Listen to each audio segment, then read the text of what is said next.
nos quedamos la vez pasada, vamos a ver el siguiente resultado. Este teorema nos dice que si tenemos V y W espacios vectoriales de dimensión finita sobre un campo F, supongamos que la dimensión de V es n y la dimensión de W es m, y consideremos una transformación lineal que va de V en W. Entonces, esta transformación lineal pues tiene una matriz de representación respecto a beta gamma, donde beta y gamma son bases ordenadas de V y de W, respectivamente, y nos dice que tenemos un diagrama conmutativo, ¿sí? De esta forma. De aquí a acá la T que nos da las hipótesis de que existe una transformación lineal, ¿no? A este phi de gamma y este phi de beta nosotros lo habíamos visto en la clase pasada, lo habíamos definido como la representación estándar, ¿sí? Dado un espacio de dimensión finita, entonces definimos phi de beta, donde beta es una base ordenada de V, como una transformación que va de V en f de n y está dada por el vector coordenado para cada uno de los vectores. Entonces aquí tenemos T, tenemos las respectivas, ¿no? Phi de beta, entonces si V tiene dimensión n, pues esta phi de beta va de V en fn. Y de igual forma, si W tiene dimensión m, entonces phi de gamma pues va de W en f de m. Y aquí tenemos L de A, que era la transformación, era una transformación lineal que iba entre copias del campo, ¿sí? De distintos, posiblemente distintos índices aquí, pero consistía en que dada una matriz fija, L de A era la multiplicación a izquierda por esa matriz. Entonces aquí este A, justo dentro de las hipótesis, es la matriz de representación de T. Entonces lo que nos está diciendo es que esta composición de transformaciones, si hacemos T seguida de phi de gamma, esa composición es igual a ser phi de beta seguida de L de A, ¿sí? La matriz de multiplicación a izquierda respecto a A. Y bueno, como vemos que esto es cierto, pues tendríamos que ver que la composición coincide, es decir, que tiene el mismo dominio, codominio y regla de correspondencia. En este caso, por cómo están definidas, pues sí es cierto que tienen el mismo dominio y codominio. Sí, sería de V y terminaría en f de m.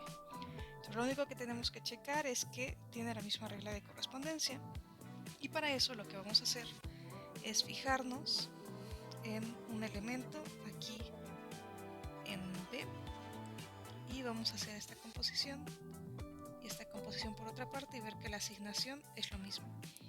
Bien, entonces ¿qué hacemos? Tomamos un X en B como está acá, ¿sí? Entonces por una parte, si hacemos X phi de beta seguida de L de A, bueno, esto es por la definición de composición de transformaciones, de composición de funciones, y luego recordemos cómo estaba definida phi de beta. Phi de beta de un elemento, de un vector, era el vector coordenado de ese vector, y lo habíamos denotado así, como X índice beta entre corchetes.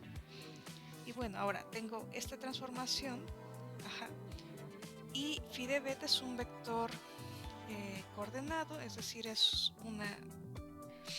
como una eneada, pero vista como columna. Entonces, ¿qué hacía LDA a un elemento así? Pues multiplicaba la matriz A a la izquierda por este elemento.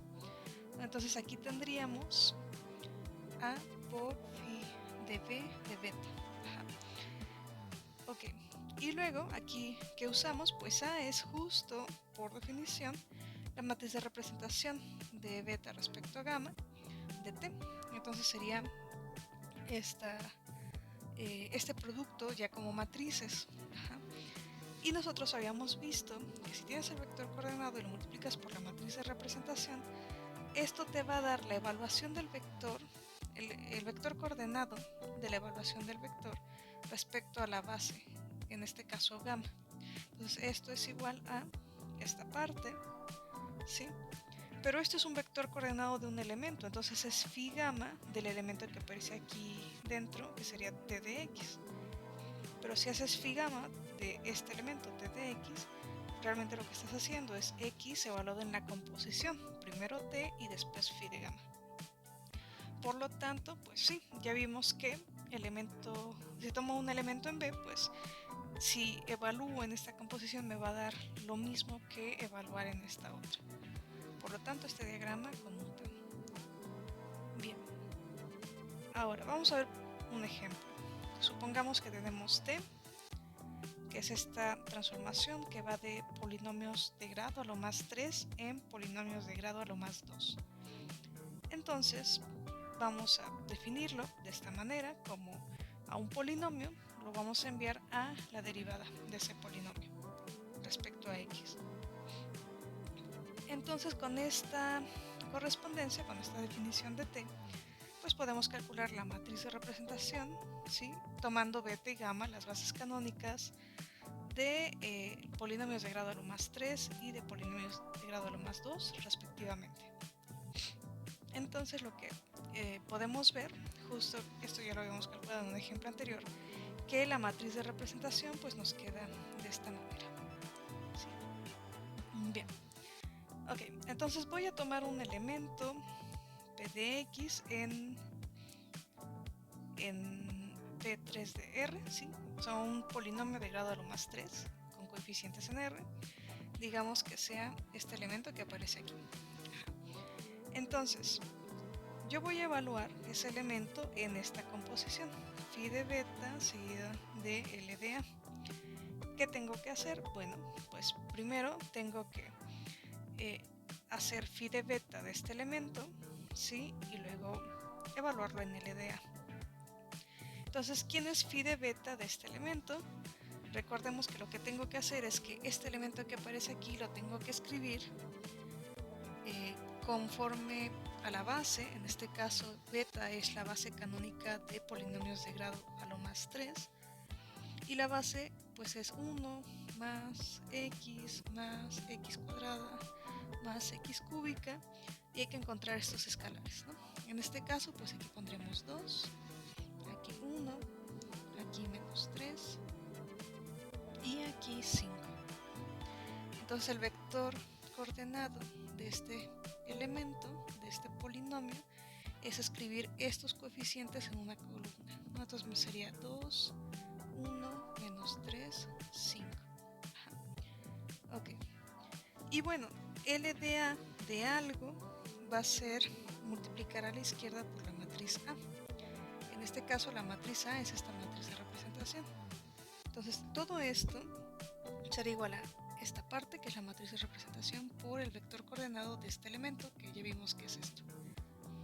Si nosotros multiplicamos estas dos matrices, pues nos va a dar en efecto una matriz de 3 renglones por una columna, ¿sí? Y pues fácilmente se puede checar, ¿no? Que si tomamos este primer renglón por esta columna, pues nos va a dar 1. El segundo renglón por esta misma columna nos va a dar menos 6. Y el tercer renglón por esta columna nos va a dar 15.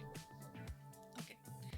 Entonces lo que hicimos fue tomar p de x como en el teorema anterior, y lo que calculamos fue la evaluación de esta manera, con esta composición. Ajá, y nos dio este vector, 1, menos 6, 15. Okay. Ahora vamos a hacer la otra composición y vamos a ver qué nos queda. Bien. Ahora tenemos que calcular esta parte. Ajá. P de x evaluado en esta composición. ¿Qué hacemos primero? Pues primero tenemos que evaluar P de x en t, ¿sí? Pero recordemos que t estaba definida como la derivada del polinomio, ¿sí? Que en este caso el polinomio pues es este, ¿no? Entonces la derivada nos quedaría 1 menos 6x más 15x cuadrado. Y luego este lo tenemos que escribir, como vamos a calcular phi de gamma de este elemento. Phi de gamma era el vector coordenado del elemento respecto a la base gamma. Es decir, tengo aquí ya el elemento, lo que tengo que hacer es escribir, encontrar los coeficientes respecto a mi base gamma. Pero en este caso mi base es la estándar de polinomios de grado lo más 2. Y aquí los coeficientes que me sirven, pues sería 1, aquí menos 6 y aquí 15. Ajá. Y ya que tengo estos coeficientes los tengo que poner en una columna. ¿Sí? Y este sería el vector coordenado de t de p de x. Entonces de aquí obtenemos que esta evaluación tanto de p de x pues me da 1 menos 6, 15, ¿sí? Haciendo esta composición, pero también si lo evalúo en esta otra composición me da justo el mismo vector. Muy bien. Bien, ahora vamos a empezar con un nuevo tema, una nueva sección que se llama la matriz de cambio de coordenadas. Para eso vamos a considerar dos bases ordenadas de un espacio vectorial B, ¿sí? De dimensión finita. Y vamos a tomar Q como la matriz de representación de la transformación identidad. Y aquí voy a tomarla respecto a beta prima y a beta. Lo que me afirma este teorema es que esta matriz Q pues es invertible y además que para cualquier elemento en B pues se tiene que, si yo quiero sacar el vector coordenado respecto a beta, esto va a ser igual a saca el vector coordenado respecto a beta prima y multiplícala por. A esta matriz en particular se le llama la matriz de cambio de coordenadas de beta prima a beta. ¿Okay? Y bueno, todo esto ya lo hemos visto antes. De hecho, cuando hablamos de la matriz de representación, pues puede ser de manera general de un espacio B en una W, solo que este teorema lo que hace es que pues considera una transformación que va de B en B, pero no es cualquier transformación, sino que es la transformación identidad en B. Ajá. Entonces este teorema es tal cual aplicárselo a esta transformación lineal, que es la identidad. Ajá. Bien, entonces dentro de lo que habíamos visto es que si tienes, bajo todas estas hipótesis, si tienes que esta matriz, la matriz de representación de beta respecto a gamma, es invertible solo si la transformación que aparece aquí dentro es invertible, como función. Pero como estamos tomando t igual a la identidad en B, esta como función es invertible, ¿no? Entonces la matriz de representación sería invertible como matriz, ¿sí? Y es lo que dice aquí, como la identidad en B es invertible, pues se tiene que Q también lo es. Sí, este sería Q para el caso particular en que t es igual a la identidad en B. Ajá. Y bueno, por otra parte también vimos en el teorema 1.52 que si nosotros calculamos, por ejemplo, el vector coordenado de beta, pues esto es igual a calcular esto, ¿no? O sea, B es igual a la identidad de B evaluado en B, ¿sí? La transformación identidad deja todo fijo. Y esto, por el teorema 1.52, es igual a ¿qué? A tomar la matriz de representación aquí de la identidad, ¿sí? Respecto a beta prima B por el vector coordenado de beta prima.